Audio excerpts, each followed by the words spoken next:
Il s'agissait du premier royaume chrétien au monde. Les évangiles de Germa en Éthiopie sont considérés comme les plus anciens manuscrits chrétiens illustrés. C'est un texte écrit en Giz, une langue ancienne d'Éthiopie. Et si le chapitre le plus important de l'histoire de l'humanité n'avait jamais été perdu, mais simplement jamais lu, pendant 16 siècles, dans les montagnes d'Éthiopie, des moines ont gardé des textes anciens, attribués à Jésus lui-même, des enseignements qui auraient été prononcés durant les 40 jours suivant la résurrection. Des paroles jamais traduites, jamais diffusées, jamais intégrées au christianisme occidental. Pourquoi ces enseignements ont-ils été préservés dans le silence? Et qui a décrété que le monde n'était pas prêt à les entendre?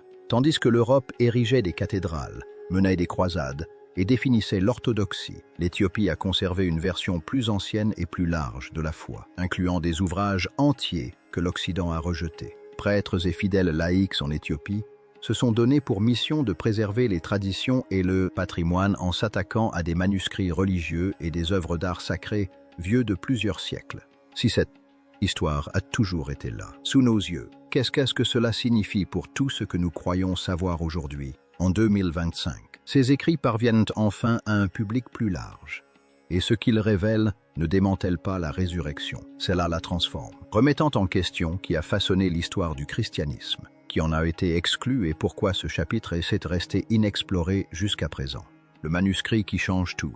Permettez-moi de vous emmener dans un lieu que la plupart des gens ne verront jamais, dans les hauts plateaux éthiopiens, où l'air est raréfié et le silence ancestral. Se dressent des monastères creusés à même la falaise. À l'intérieur de ces murs de pierre, la région de Trae, au nord de l'Éthiopie, est réputée pour ses églises rupestres. On n'y accède que par un seul chemin. Il faut escalader cette paroi rocheuse. Depuis des siècles, des moines y recopinent des textes à la lueur des bougies. Ils se lèvent avant l'aube. Ils jeûnent, ils prient et ils préservent des manuscrits dont le monde extérieur a oublié l'existence. L'un de ces manuscrits s'appelle le Mashafa Kedan, ce qui se traduit par le livre de l'Alliance. Il est écrit en gaélique, la langue classique de l'Église orthodoxe éthiopienne. Le gaélique n'est pas comparable au grec ou au latin. Il recèle des strates de symbolisme, de théologie poétique et de signification spirituelle, qui ne peuvent être décryptées comme des mathématiques. C'est pourquoi les érudits occidentaux l'ont largement ignoré. Ils se sont concentrés sur les langues qu'ils connaissaient, l'hébreu, le grec et le latin, et ont supposé que si quelque chose d'important existait, un livre sacré vieux de plus de 1000 ans, considéré comme la Bible hébraïque la plus ancienne et la plus complète, il aurait été traduit depuis longtemps. Ils se trompaient. Le Mashafa Kedan recèle un trésor extraordinaire. Il conserve des enseignements attribués à Jésus durant les 40 jours entre la résurrection et l'ascension. Dans la tradition occidentale, ces 40 jours sont presque vides. Les évangiles rapportent que Jésus est apparu à ses disciples, leur a montré ses plaies, a mangé du poisson, puis est monté au ciel. Voilà, en substance, toute l'histoire. Mais le texte éthiopien en propose une version différente. Dans cette version, Jésus ressuscité ne se contente pas de prouver qu'il est vivant. Il enseigne, il instruit, il révèle des pratiques, des visions et des vérités spirituelles. Jésus est véritablement ressuscité des morts. Le jugement de Dieu s'est alors abattu sur toutes les puissances de cruauté, de tyrannie et de haine qui ont contribué à sa mort. Ces passages n'ont jamais été consignés dans les textes qui ont constitué la Bible occidentale. Un extrait de la nouvelle traduction dit « Vous me demandez des preuves. Mais je vous donne la compréhension. Vous cherchez des signes, mais je vous donne le silence. Réfléchissez-y un instant. Ce n'est pas le Jésus des sermons publics et des foules massées sur les collines. C'est Jésus, en tant que guide mystique, qui enseigne à ses disciples les plus proches comment voir le monde différemment après sa résurrection. Le texte parle de l'âme qui s'illumine. Il parle du chagrin qui se transforme en compréhension. Il décrit la résurrection non comme un événement miraculeux unique, mais comme un processus d'éveil que chacun peut entreprendre en suivant une certaine voie de dévotion. Un autre passage du texte affirme que vous verrez, non pas les yeux fermés par la peur, mais le cœur ouvert par l'émerveillement. Ce langage n'est pas doctrinal. Il ne s'agit pas de croire aux bonnes choses, ni de suivre les bonnes règles. Il s'agit de transformation. Il s'agit de devenir quelque chose de nouveau. Et cette insistance sur le changement intérieur plutôt que sur la preuve extérieure est radicalement différente de la façon dont la résurrection a été présentée dans le christianisme occidental au cours des 17 derniers siècles. Je tiens à préciser un point essentiel. Il ne s'agit pas d'un évangile secret sensationnaliste, à la manière des théories du complot. Le Mashafakdan est un texte sacré important qui fait partie de la tradition orthodoxe éthiopienne depuis plus d'un millénaire. L'Église orthodoxe éthiopienne existe depuis des siècles et exerce une vaste influence religieuse, culturelle et politique. Depuis des générations, les moines éthiopiens lisent, étudient, enseignements. Le seul secret qui entourait ce texte était que personne en Occident ne s'était donné la peine de le traduire. Il ne nous était pas caché, nous ne l'avons simplement jamais cherché, et cela soulève une question troublante. Si des enseignements aussi importants se trouvaient dans les monastères éthiopiens depuis tout ce temps, qu'avons-nous manqué d'autres? Qu'avons-nous considéré comme sans importance, parce que ce n'était pas écrit dans les langues que nous privilégions, préservé par les cultures que nous chérissons? La réponse, en réalité, est beaucoup de choses. Mais avant d'aborder les autres textes conservés par l'Éthiopie, il nous faut comprendre comment ce pays s'est converti au christianisme, car cette histoire remet en question une autre idée reçue, souvent inconsciente, celle que le christianisme s'est répandu d'ouest en est, de Rome au reste du monde, l'idée que le royaume croyant avant Rome. Voici un fait qui va bouleverser votre vision de l'histoire du christianisme. L'Éthiopie est devenue une nation officiellement chrétienne, au moins 50 ans avant Rome. Réfléchissez-y. Tandis que Rome débattait encore, que les grands conciles se formaient et que les confessions de foi qui allaient définir le christianisme occidental étaient encore en cours de rédaction. L'Éthiopie avait déjà pris sa décision. Un royaume africain a embrassé Jésus avant même l'Europe. Et voici ce qui rend ce fait encore plus significatif. Le christianisme éthiopien n'est pas né de Rome. Il s'est développé indépendamment. La foi s'est répandue grâce à l'engagement local, la dévotion personnelle et l'influence de missionnaires comme Frumentius, dont la tradition éthiopienne se souvient comme du premier évêque d'Aksum. Aucun décret impérial n'a imposé la conversion. Aucune armée ne portait de croix aux côtés de l'épée. La foi a grandi, comme l'a décrit un moine éthiopien, non pas grâce à un empire, mais du cœur du peuple, parce qu'il s'est développé en dehors de l'influence romaine. Le christianisme éthiopien a créé ses propres rythmes spirituels, son propre vocabulaire théologique et ses propres traditions scripturaires, façonnées par le contexte local et les langues anciennes. Pendant que Rome tenait des conciles pour décider quels livres devaient figurer dans la Bible, l'Éthiopie préservait discrètement des textes que ces conciles avaient rejetés, les prêtres et les laïcs de la capitale éthiopienne.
Il travaillait de concert à la reproduction de manuscrits religieux et d'œuvres d'art sacrées, parfois séculaires, tandis que Constantinople et Rome s'affrontaient dans des luttes politiques et théologiques pour le contrôle de l'autorité et de la doctrine. Des moines éthiopiens gravissaient les montagnes pour bâtir des monastères où ils pouvaient prier en paix et copier des manuscrits qui allaient en traverser 16 siècles. L'Église éthiopienne se posait des questions différentes de celles de l'Église romaine. Rome, quant à elle, s'interrogeait comment unifier les croyances sous une autorité centrale. L'Éthiopie s'est interrogée. Comment entrer en contact direct avec le sacré? Cette simple différence a façonné deux formes de christianisme radicalement distinctes. Rome a institué des conciles, des credos et des hiérarchies. L'Éthiopie a bâti des rituels, des pratiques et une tradition mystique fondée sur l'expérience plutôt que sur l'autorité. À Rome, le christianisme s'est organisé. En Éthiopie, il s'est incarné, vécu à travers un jeûne de plus de 200 jours par an, des prières à l'aube, des chants qui résonnent dans les vallées montagneuses et une relation au divin immédiate et personnelle. Un prêtre éthiopien l'a exprimé ainsi. L'Église n'est pas faite de pierre, elle est faite de souffle, de feu et d'eau, à l'image de la création elle-même. Ce n'est pas une métaphore, c'est une théologie vécue. Cela explique pourquoi le christianisme éthiopien a conservé des textes rejetés par la tradition occidentale. Lorsqu'une foi repose sur l'expérience directe, plutôt que sur un contrôle centralisé, il n'est pas nécessaire de se débarrasser des livres qui remettent en question l'autorité. Il faut au contraire des livres qui approfondissent cette expérience. Or, les livres conservés par l'Éthiopie sont extraordinaires. Avant de les explorer, je souhaite vous présenter un fait remarquable. La preuve que le christianisme éthiopien n'était pas une branche mineure, mais une tradition sophistiquée, lettrée et artistiquement riche, antérieure à la majeure partie de ce que nous appelons la civilisation chrétienne occidentale. Je parle des évangiles de Gara, les plus anciens livres chrétiens au monde.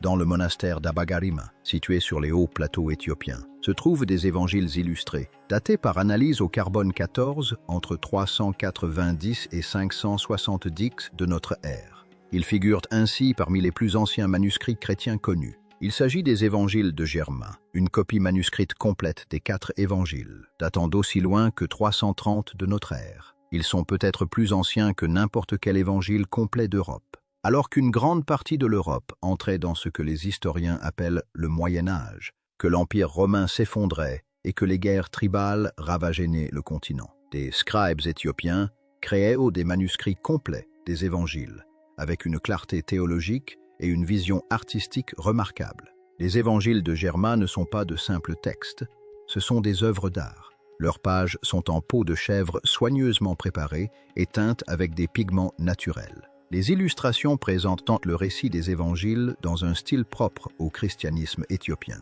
Ces livres n'étaient pas destinés à la puissance, ni à l'apparat. Ils étaient prophètes. La méditation, la beauté. Un moine du monastère de Gara écrivait « Dessiner, c'est prier avec la main ce que la bouche ne peut dire ». Ce que les évangiles de Guima prouvent, c'est que le christianisme ne s'est pas répandu en ligne droite de Jérusalem à Rome et partout ailleurs. Il s'est épanoui en parallèle. Plusieurs cultures chrétiennes se développaient simultanément, chacune avec ses propres langues, son propre art, sa propre compréhension de la foi. L'Église éthiopienne n'attendait ni l'approbation romaine ni les instructions des Byzantins. Elle se forgeait une identité chrétienne enracinée dans ses propres traditions, ses propres saints, sa propre géographie sacrée. Alors que les chercheurs ont entrepris de numériser et de préserver les évangiles de Germain, ils découvrent des liens entre ces anciens livres enluminés et des enseignements effacés ou ignorés par le canon occidental. Ce qui nous amène à la question la plus troublante. Qu'a conservé l'Éthiopie que l'Occident a laissé de côté? La réponse est le livre entier. Des livres jadis considérés comme sacrés par les premiers chrétiens.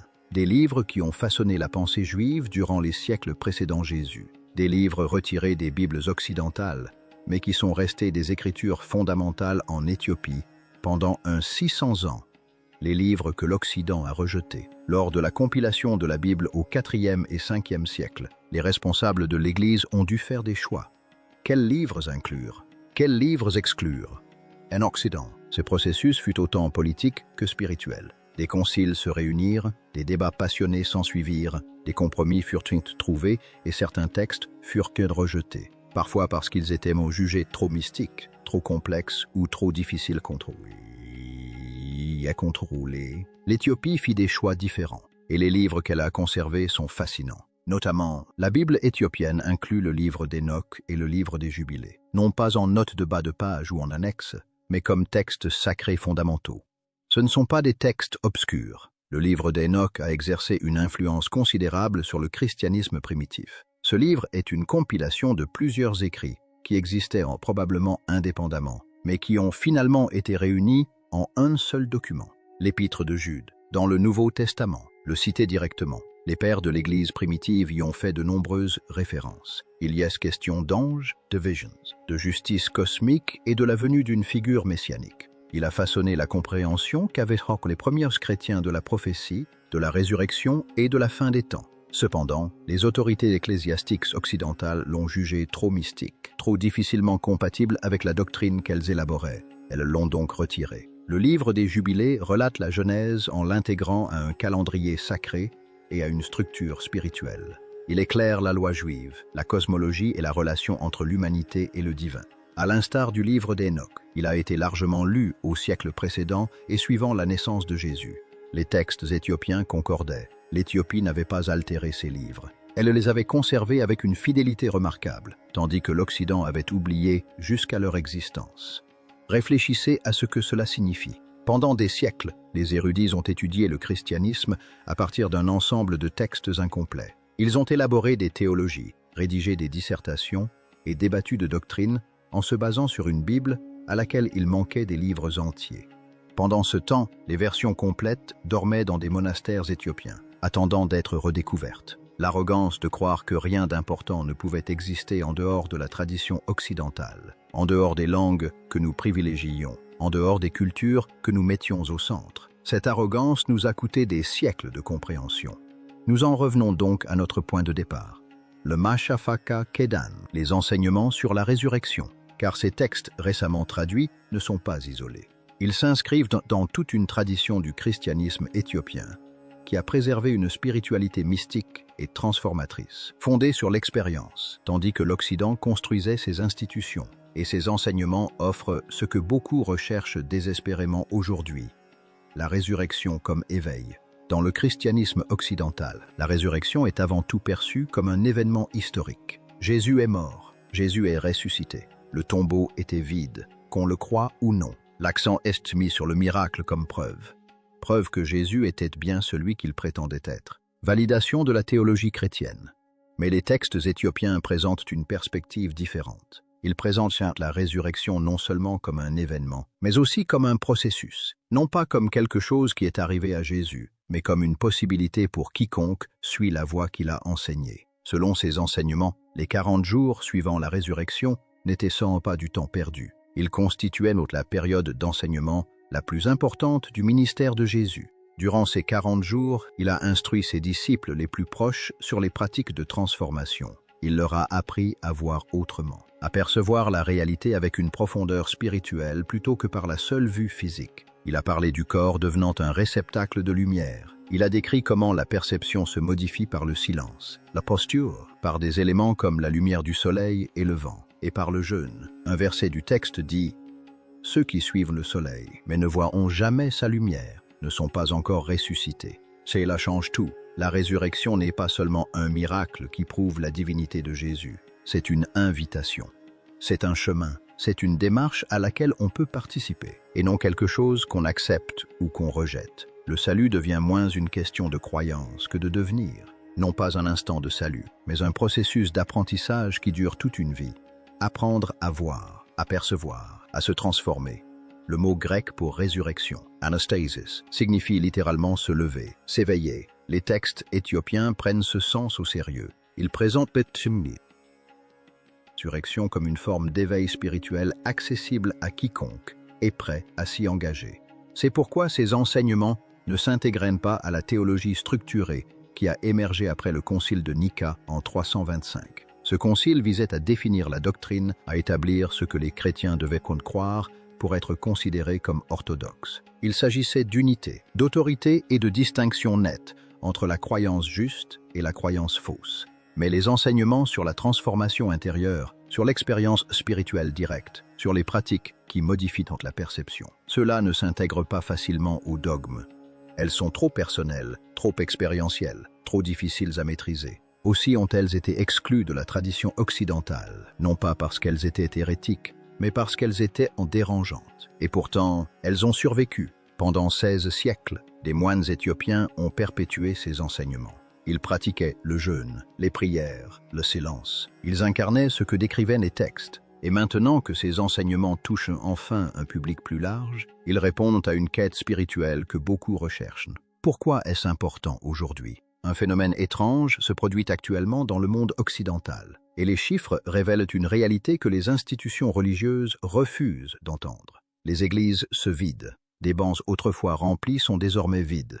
Les jeunes se détournent des religions organisées plus rapidement que jamais. Mais voici ce qui distingue cette situation d'une simple sécularisation, d'un abandon total de la foi. Les données révèlent un fait inattendu. Les gens ne partent pas parce qu'ils ont cessé de croire. Ils partent parce qu'ils aspirent à plus. Sondage après sondage, le même constat s'impose. Ceux qui quittent les religions institutionnelles se définissent toujours comme spirituels. Ils continuent de prier. Ils continuent de chercher un sens à leur vie. Ils ressentent toujours cet appel vers quelque chose qui les dépasse. Ce qu'ils ont rejeté, ce n'est pas Dieu. Ce qu'ils ont rejeté, c'est la transaction. La formule. L'idée que la foi se résume à être présent le dimanche, réciter les paroles exactes, cocher les cases appropriées. Et puis c'est tout. Ils privilégient l'expérience à la doctrine, le mystère à la certitude, la transformation à l'appartenance. Ils aspirent à quelque chose qui les change véritablement, quelque chose qu'ils ressentent viscéralement, et non pas seulement auquel ils adhèrent intellectuellement. Et c'est dans cette soif, dans ce désir ardent de quelque chose de plus profond, que la tradition éthiopienne résonne d'une voix presque prophétique. Tia se situe au carrefour de 3 plaques tectoniques. Ces textes anciens, préservés depuis 16 siècles, le livre d'Enoch, le livre des Jubilés et le Machafakan, ne se contentent pas de proposer des croyances à accepter. Ils offrent des pays, ils offrent des pratiques à incarner. Le silence comme une porte, le jeûne comme une discipline qui ouvre la perception, le souffle sacré comme un lien avec le divin. Les éléments eux-mêmes, l'eau, le feu, la lumière du soleil et le vent, sont considérés non comme des métaphores, mais comme de véritables rencontres avec le sacré. C'est le même langage qui est utilisé aujourd'hui dans les retraites de méditation et les centres de bien-être du monde entier.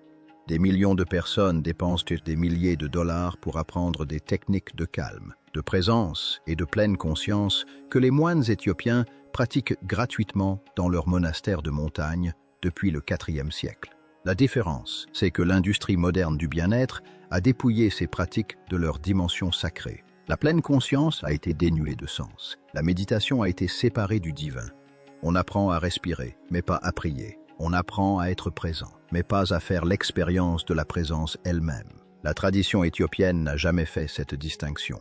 Ces pratiques étaient toujours liées à la transformation, à la renaissance par l'expérience directe du sacré. Un théologien a récemment fait une observation qui m'a profondément marqué. Il a dit « L'avenir de la foi ressemblera davantage au passé de l'Éthiopie. Réfléchissez à ce que cela signifie. Ce que les chercheurs spirituels recherchent désespérément aujourd'hui, cette rencontre brute, immédiate et transformatrice avec quelque chose de plus grand, existe déjà. Elle existe depuis plus de 600 ans. Elle a simplement été préservée dans une langue que la plupart des gens ne savaient pas lire, dans des monastères que la plupart des gens ne visiteraient jamais, dans une tradition que les puissances dominantes de l'histoire ont choisi d'ignorer. La voix éthiopienne n'est ni rigide ni dogmatique.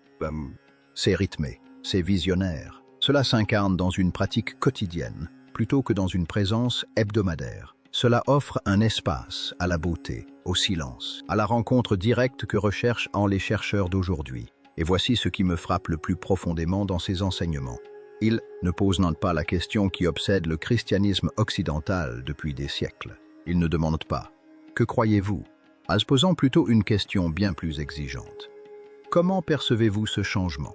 De la croyance à la perception, de la doctrine à l'expérience, de l'adhésion intellectuelle à la transformation vécue. Ce changement est fondamental pour celui ou celle qui a renoncé à l'Église, mais pas à Dieu, pour celui qui cherche à ressentir une vérité profonde, plutôt que de simplement réciter des vérités, pour quiconque a déjà pressenti que l'histoire recèle une dimension supplémentaire. Ces textes anciens offrent une réponse, non pas une invention récente, ni un compromis moderne, mais une voie ancestrale jamais perdue, simplement restée inexplorée jusqu'à présent. Alors, qu'est-ce que cela change? Cela modifie la carte même de l'histoire chrétienne. Le récit ne se déroule plus en ligne droite de Jérusalem à Rome, puis au monde moderne.